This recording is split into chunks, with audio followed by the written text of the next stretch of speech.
J'en profite pour être avec mon ami Thomas Sibyl, qui est aussi éditeur, libraire et qui a une grande expérience de plus de 10 ans dans le monde de la librairie. Et je voulais voir avec toi par rapport à la vente des livres et plus particulièrement la couverture, parce que je sais que c'est quelque chose qui est très important. Et je sais que quand j'ai sorti mes premiers livres, mes premiers romans, chaque fois je revenais vers toi pour te montrer la couverture et puis on échangeait et tout ça, parce que tu portes une grande importance sur la couverture. Pourquoi? Alors, en tant que lecteur, pour moi, la couverture n'a pas d'importance. Parce que je me dis qu'il ne faut jamais se fier à une couverture et que bien souvent, les livres qui ont la couverture la plus, on va dire, je vais pas dire pas esthétique, mais des fois, il y a des couvertures qui sont complètement négligées et le contenu, c'est de l'or.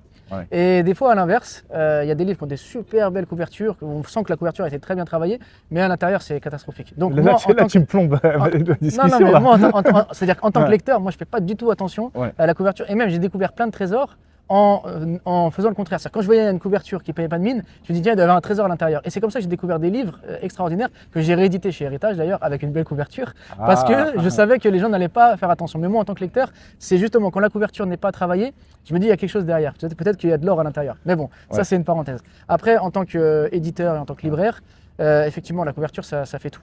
Parce que lorsque un lecteur rentre dans une librairie, il ne sait pas forcément ce qu'il veut acheter et donc il va regarder ce qui existe dans le rayon et la première chose qui va l'attirer c'est la couverture.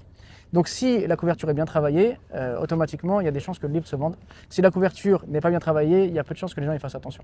Donc moi le conseil que je donnerais aux lecteurs, c'est ne vous fiez pas à la couverture, allez fouiner pour découvrir la perle rare quand bien même la couverture n'est pas très jolie. Mais en tant qu'auteur, tu es obligé de donner du temps et de l'attention à la manière dont tu vas réaliser cette couverture, parce que c'est ça qui fait tout. Il y a des lecteurs qui te connaissent par exemple et donc qui vont aller vers ton livre, quelle que soit la couverture, parce que c'est ton écrit qui les intéresse. Mais si tu veux que ton écrit aille dans les mains d'autres lecteurs, tu es obligé d'avoir une couverture qui va l'attirer. C'est comme un bon repas, quand il est bien préparé, on a envie de manger, on a envie de se mettre à table, on a envie de goûter. Si un livre est beau, esthétique, eh bien, la forme va faire qu'on va avoir envie de découvrir le fond. Et c'est rare que ce soit l'inverse. Merci pour tes conseils précieux. Et donc, si vous êtes bien sur l'élaboration de votre roman, essayez toujours aussi d'avoir un œil sur la couverture. Et ça fait partie aussi de tout ce qui est lié à la conception d'un roman. Oui, parce que je rajoute quelque chose, c'est qu'en fait, souvent il y a des auteurs qui publient un livre et ils n'ont pas donné d'importance à la couverture.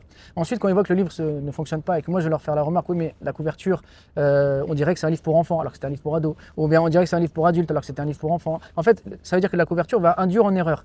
Et lorsque je dis à la personne, je dis ouais, mais moi je l'ai bien travaillé, mon récit il est au top, tous ceux qui l'ont lu, ils ont aimé, etc., etc. Oui, mais le problème c'est que ceux qui l'ont lu, ils l'ont lu parce que tu leur as conseillé de le lire, ou que tu leur as offert parce que c'était des amis, etc. Mais le grand public qui ne te connaît pas, qui ne connaît pas ton livre, c'est la couverture qui va l'attirer ou non.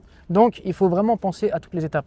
La mise en page, parce que des fois on a des livres, la personne a voilà, le fond du texte est top, mais au niveau de l'esthétique, la mise en page n'est pas à la hauteur, la couverture n'est pas à la hauteur, et donc on perd une grande partie du public. Donc il faut vraiment faire attention à toutes les étapes. Donc il faut être perfectionniste et il n'y a pas que le texte, il y a tout ce qui est autour du texte. En fait, il faut se faire accompagner. Quand un auteur est bon pour écrire, il n'est pas forcément bon pour faire la mise en page, il n'est pas forcément bon pour faire la maquette. Donc à chacun sa spécialité, donc il faut faire appel aux différents professionnels et aux différentes étapes pour qu'on ait un produit qui soit, on va dire, équilibré entre le fond et la forme. Donc si vous avez un budget, n'hésitez pas à mettre un budget pour l'infographiste, le budget pour la correction. Tout ça, ça fait partie de la conception de votre livre, notamment de votre roman. Donc c'est quelque chose qu'il faut vraiment bien travailler et il faut budgétiser. Merci beaucoup. Avec plaisir. Voilà,